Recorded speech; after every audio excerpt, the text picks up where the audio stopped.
This lecture, titled Crises Leading to the Revolution, is designed to paint a picture in pretty broad strokes of the various causes leading to the American Revolution. And in this lecture, we'll focus a bit on the long-term causes, so the tensions that had existed really through quite a bit of the 18th century that allowed for some of the short-term causes that we'll talk about a bit later to cause violent outbreaks over fairly trivial matters. So we'll talk about both types of causes or tensions that led to the American Revolution. And in kind of the big picture, it's pretty clear that in the 17th century, society was fairly static. It was fairly homogeneous. But then when the turn of the 18th century came about, there was quite a bit of change happening in society. And so a lot of these long-term sources of tension are just massive changes that were underlying kind of everything else and allowing for society to evolve in certain ways that made it ripe for revolution at the end of the 18th century. The first long-term source of tension is summarized as intellectual changes, and it has to do with movements, both religious and secular, that were changing how people thought about the world. One of those was a religious movement known as the Great Awakening, where we see this evolution of religious ideas that brought about the idea of more of an egalitarian or equality-oriented religion, where ministers were not idolized as the only people who could have a relationship with God, but that was something that was accessible to other people, to lay people as well. And so there was this sort of leveling spirit about the Great Awakening where there was not so much of a hierarchy as there had been in other religious other periods in terms of religious history in the colonies.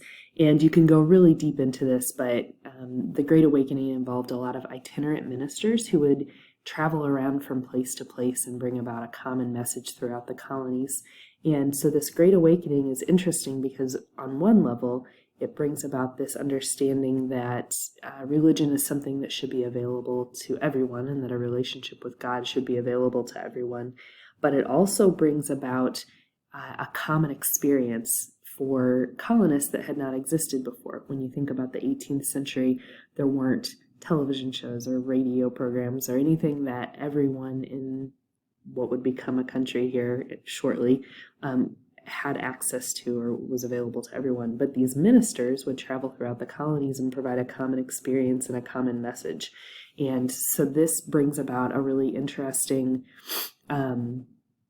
way of unifying the colonies in a new way. Another intellectual change that's occurring in really the 17th and the 18th centuries is the Enlightenment, and that is probably something you're somewhat familiar with. It's a movement that encourages education and intellectualism and a reliance on reason rather than on religion in terms of understanding the world, although it doesn't totally disregard religion. One of the most famous thinkers of the Enlightenment was a British man named John Locke. And he wrote a work in 1689 called Two Treatises of Government. And in it, he argues that men are subject to natural law, that God's law has been made known to men through reason, and that those natural laws belong to every person, or apply to every person. Within this, men possess natural rights, and three of those natural rights are life, liberty, and property. And that phrase should sound familiar because in the Declaration of Independence, Thomas Jefferson alters it a little bit, and it says that we are deserving of the rights of life, liberty, and the pursuit of happiness.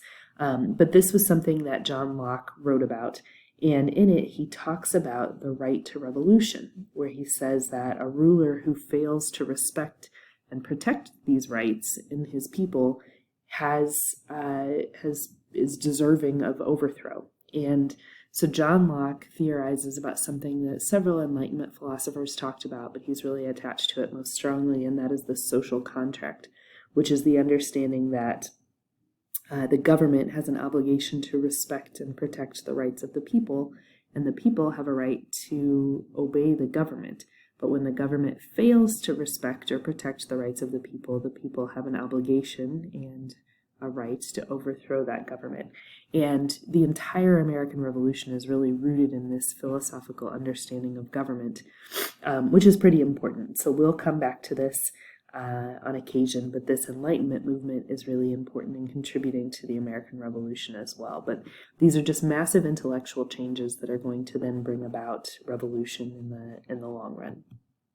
Another long-term source of tension was population growth. The population in the British American colonies was exploding between 1700 and the 1770s, and I'll show you an image here in just a moment to show just how large that population had gotten.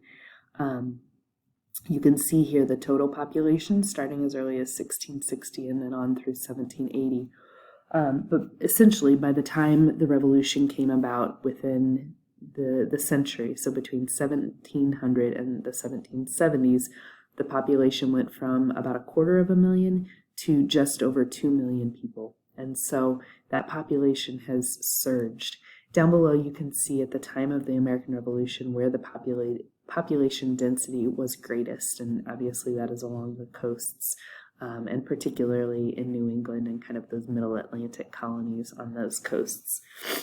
This population increase can be attributed to just some natural increase, but also to immigration, particularly from the Germanic kingdoms, from Scotland, from Ireland, and also as a result of this population growth, society became less homogeneous. You can see even in this chart that the population of Americans with African ancestry is increasing here between 1740 and 1780 quite a lot. And this was true of people of other European backgrounds as well. So the population is diversifying, and that is going to create some tension in the colonies too. The third long-term source of tension is land hunger. There was a shortage of land as the population increased that caused people to desire more land. 85% of the free males living in the colonies were farmers, and most of them owned their own land, usually somewhere between 50 and 500 acres. And by the mid-1700s, there was so much of a desire for land that went unsatisfied that there were actually land riots in places like New York and New Jersey. There were tenant farmers, people who just rented land and worked on that land, who protested because land was largely in the hands of just a few, but high rent was being charged for those who were renting this land. The lower classes start to become upset because there is a growing gap between the rich and the poor.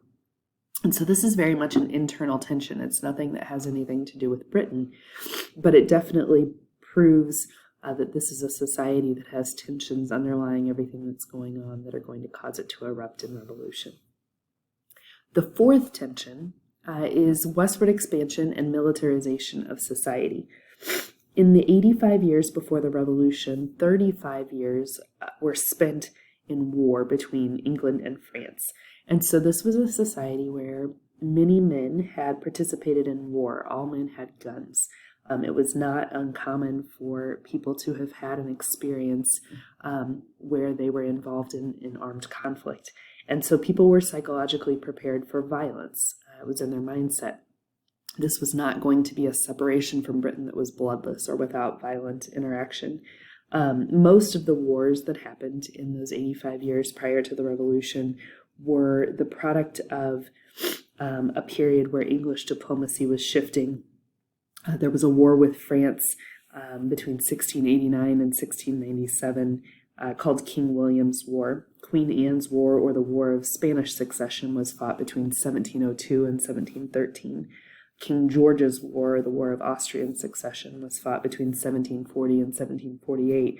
And most importantly, you don't need to memorize all of these wars, but most importantly, between 1754 and 1763, the 7 Years' War, or the French and Indian War, was fought between not just England and France, but also their European allies.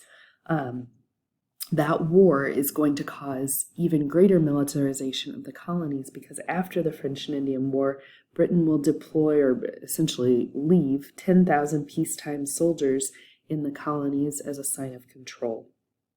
And so this was very important on a global scale in terms of the militarization of society.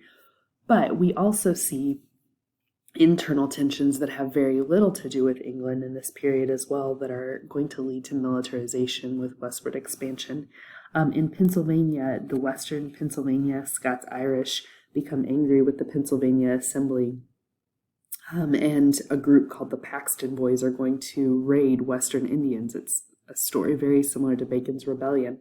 And then in 1764, some of those Paxton Boys, these Western Pennsylvania residents, are going to present their concerns to the legislature and terrify the legislature. No shots are fired, but Ben Franklin comes in to kind of calm the storm. But you have these internal tensions, especially between the West and the East, where Westerners are dealing with a sort of challenge that Easterners were not, especially with the challenge of a Native American presence and their desire to expand west. We see a similar instance in North Carolina with a group called the Regulators. And the Regulators are going to come to some of the cities in eastern North Carolina and break up colonial courts, destroy property, drag corrupt officials through the streets. And they are rising up against excessive taxes and dishonest sheriffs and illegal fees. There actually is a battle in 1771 between the British governor of North Carolina and these regulators, where there are going to be 18 men killed, and it's a true battle with about 3,000 men involved. So there is definitely heightened militarization and heightened tension in the colonies in the years leading up to the Revolution. Another sort of tension, and the fifth of the long-term sources of tension that we'll look at today, is the benign and salutary neglect that we discussed just a little bit. Britain was never really willing, within the mercantilism of the 18th century, to fully finance its colonies, either in their settlement or in their operation, in the same ways that France and Spain did. This is why we see Britain sending trading companies like the Virginia Company, or dissenting religious people like the Puritans and the Pilgrims, or just wealthy patrons to take care of financing its colonies. And so operating costs under the British system were to be handled by the residents of the colonies. Colonial taxes issued by colonial assemblies would finance the colony. And under this mercantilism, this system whereby we have an understanding that there's only a certain amount of wealth in the world, and that each nation is competing for their share of it, the British do everything they can to try to maximize on their colonies and the profit they can gain from them. And so in the 1640s, Britain imposes a collection of navigation acts to try to maximize profit from their colonies. These will evolve, but they included things like requiring a ship's crew to be a half and then later 3/4 English, or requiring that certain goods could only be shipped to England out of the British colonies, and a requirement also that all colonial imports must stop in England so that duties could be collected on them was another one of these navigation acts. And the colonies, in their response to these navigation acts, had to deal with the reality that customs collectors were sent to live among them, to collect duties, to collect taxes, and to enforce these acts. There was resistance, though. Massachusetts in 1678 denies the legal standing of the Navigation Acts, and they see their charter revoked as a result. An entity called the Dominion of New England was brought in under a man named Edmund Andros, and it was meant to be a sort of enforcement, a heavy enforcement of the Navigation Acts in New England, and the colonies hated it. The colonists hated it because the governor could tax without the consent of the local government. There is going to be elimination of this after the Glorious Revolution in the 1680s, but we continue to see the use of a Board of Trade trying to enforce the Navigation Acts under William and Mary of England. In the 17 teens, though, when the Hanoverians took over, which was marked by the reign of George I, there was a policy embraced that was known by a man named Edmund Burke, who was a philosopher and an Irishman minister of Parliament. He called it a wise and salutary neglect, and it marked greater freedom for the colonies to pursue their economic interests while they were being benignly or salutarily neglected by Britain. And for quite some time, the colonists were allowed to operate as they wished, and no one was really enforcing the Navigation Acts. And so the colonists became very used to self-government. As they were trading with other entities through the triangular trade, receiving things from Britain, trading with the Caribbean islands and also with Africa. They became very used to operating in their own way. And this was down to the local government that existed in the colonies. Just as the British government had a king, the colonial governments had colonial governors. And oftentimes these were appointed by the king, but the governors were not kings. The governors were typically born in England. About 80% of them were born in England, and some of them don't even leave England to come to the colonies to rule over a colony, which is a bit challenging.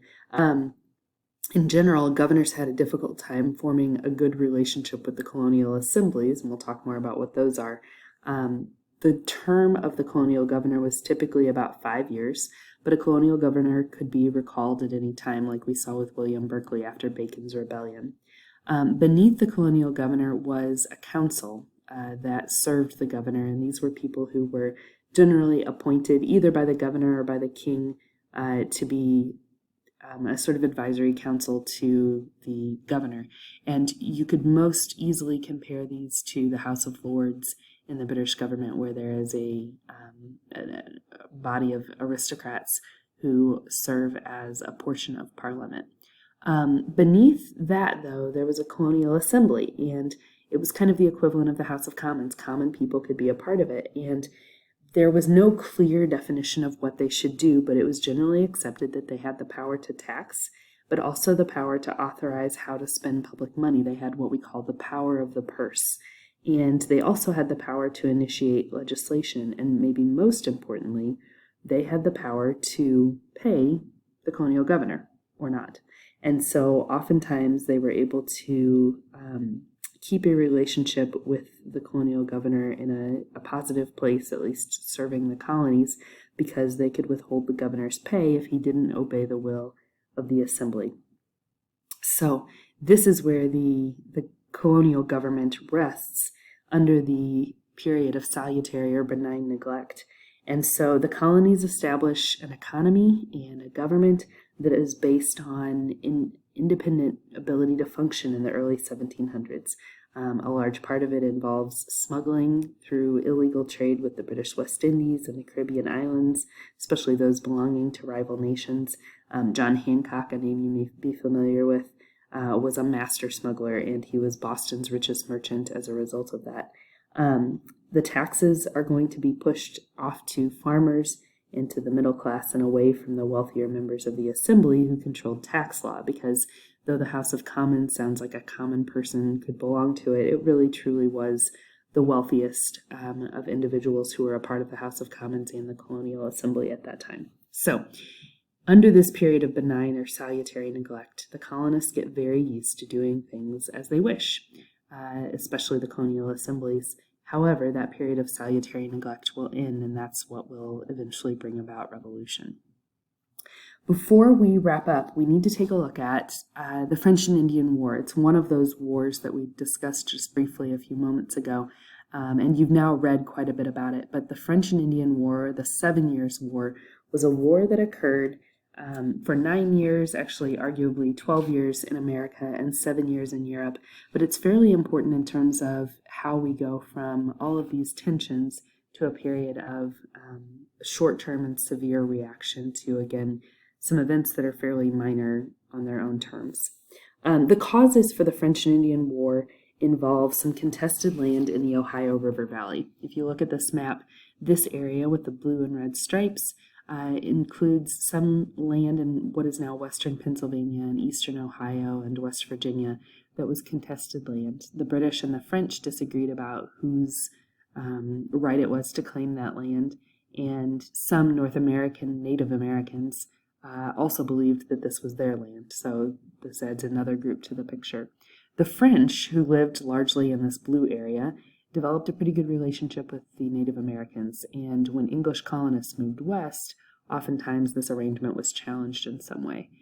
So at the very beginning of this conflict, George Washington, who was just a 21-year-old young officer in the British military, was sent by the Royal Governor Robert Dinwiddie of Virginia to tell the French to leave this kind of western Pennsylvania area And the French essentially say no. They tell him that he's come to the wrong person. He needs to go and see someone up in Canada. George Washington, just kind of an interesting side note, his journals from this trip were published in England, and they were published there to give the French a bad name. And so George Washington became quite famous in England just as far back as the 1750s for being the young officer who went to tell the French to get out. He'll be famous for another reason a few years later. But George Washington fails miserably in his first battle at Fort Necessity. But this war will go on, obviously. And one of the major questions of this war, the French and Indian War, or the 7 Years' War, is going to be related to European countries and their power. Sorry, I missed this, but this is young George Washington wearing his British officer's uniform, and this is Governor Robert Dinwiddie, the Lieutenant Governor of Virginia. And this is a copy of the journal that was passed around in England.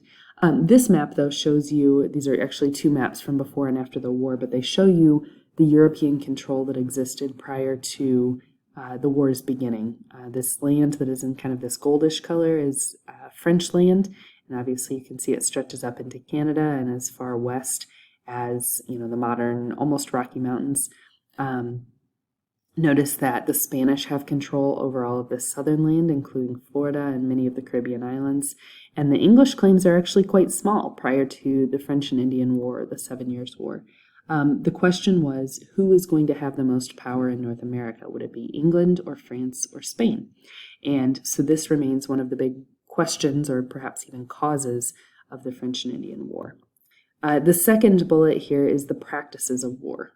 When we talk about practices, we talk about how the war is conducted. We're not going to go into great detail here, but the war rages for 2 years in the colonies before it begins in Europe. And in Europe, you see not just France and Spain and Britain involved, but France and Spain ally with Austria, Russia, and Sweden, and they will fight against the British alongside the Prussians, or the British who are allied with the Prussians and the Hanoverians from the Germanic empires, not yet Germany. There is going to be a proposal made called the Albany Plan of Union, where some of the colonies are going to propose a unified administration of the colonies for the purposes of defense. So they actually say, hey, maybe there's some purpose in unifying some of these British American colonies for the purposes of fighting this war, but none of the colonies will sign on to this. As the war goes on, there's essentially a 3-part offensive taken by the British against the French.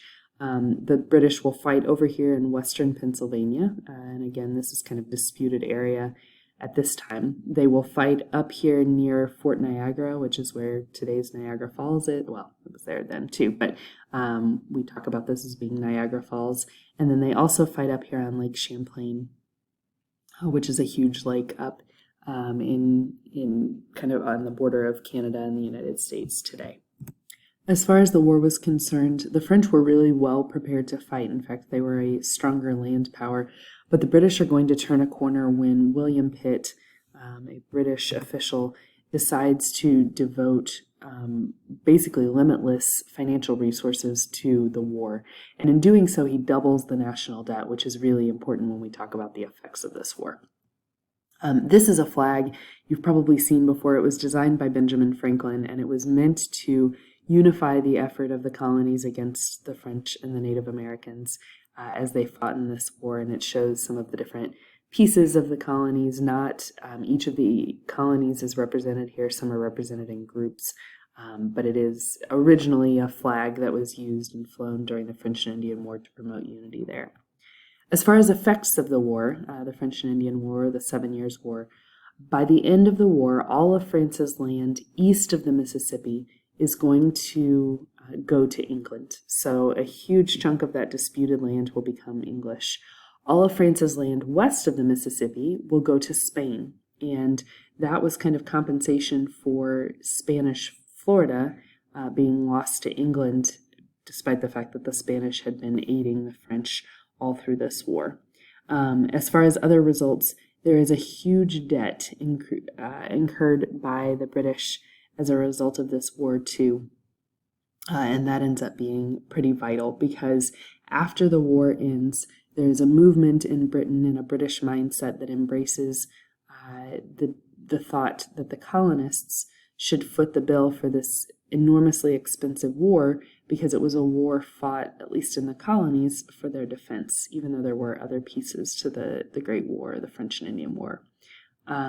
So this is going to mark the beginning of Britain's imposition of new rules, new taxes on the colonies to maximize profits there so that they could repay these debts from the war itself. This is a map that shows you those pre-war boundaries and the post-war boundaries. Probably the most notable thing you should acknowledge here is that the French are essentially gone from the Western Hemisphere with the small exception of Haiti or Saint-Domingue here on Hispaniola. So the French are gone. The British have just suddenly acquired a huge amount of land, and the Spanish now have greater control in the western part of what will become eventually the United States. The last piece of the French and Indian War, 7 Years' War, is the creation of the Proclamation Line of 1763. If you look at this map, that proclamation line runs essentially down the Appalachian Mountains, and it is a line that was drawn because after the conclusion of the war with the Treaty of Paris in 1763, fighting continues through something called Pontiac's Rebellion, where a collective group of Native Americans are going to fight against British policies in the western British territories. And so a line was drawn down essentially the western border of the European British settlement in these American colonies. And that line would represent a border that the British wanted to maintain. They essentially forbid British settlers from settling west of the Appalachian Mountains or west of this proclamation line of 1763. Now, many already owned land there or claimed land there. It was really hard to enforce, but it was done to preserve that area west of the Appalachians for Native Americans to avoid fighting between settlers and the Native Americans and French that had not totally evacuated after the war. And so this was an attempt to avoid further war that would further deepen the debt of the British.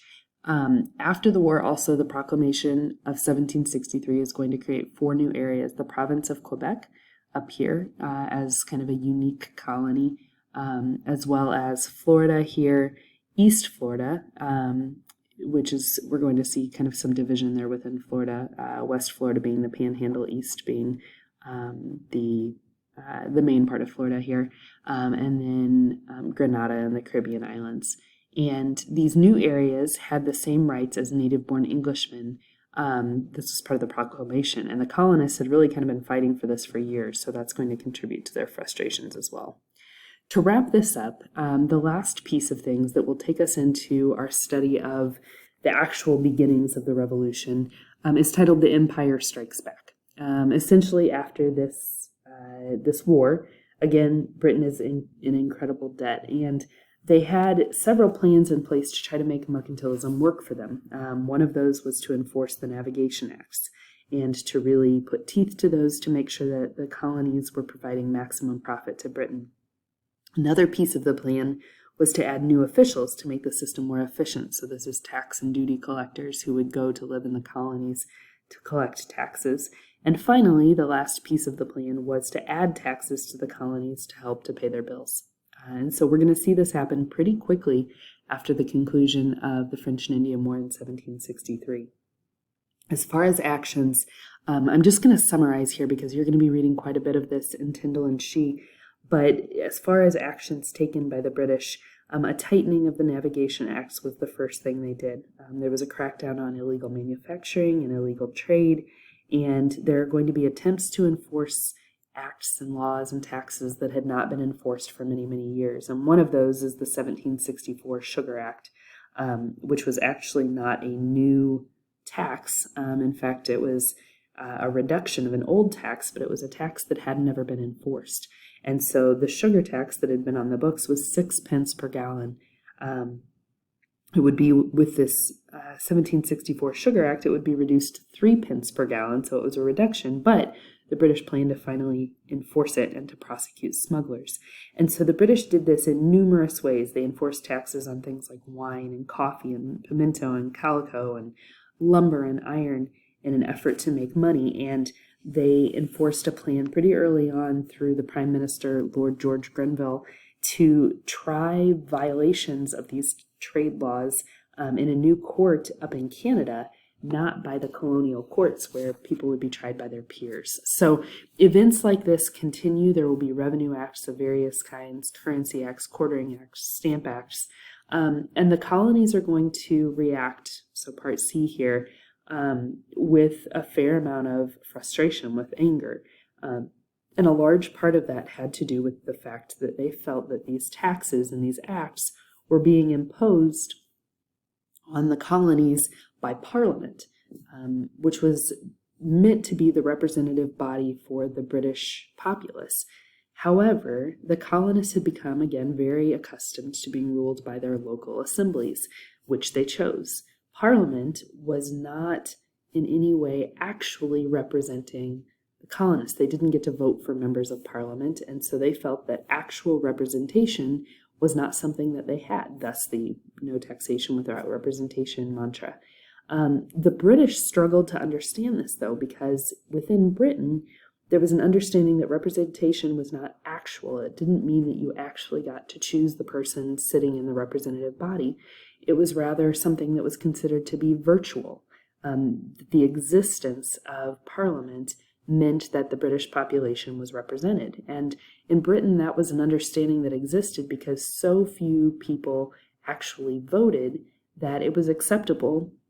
It had become kind of common practice that you viewed Parliament as representing you without having had a voice in choosing it. And so this variable understanding of representation is really problematic because the British, under their definition of representation, could make a case that the colonies were represented as much as the majority of the British population in England.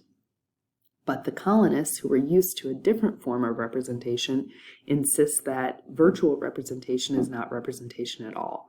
And so this inability to see things in the same way is going to lead to war down the road. So as we continue to study, you're going to look at the ins and the outs of some of the very specific things that are going to get us from 1764 to 1775, when the first shots will be fired at Lexington and Concord.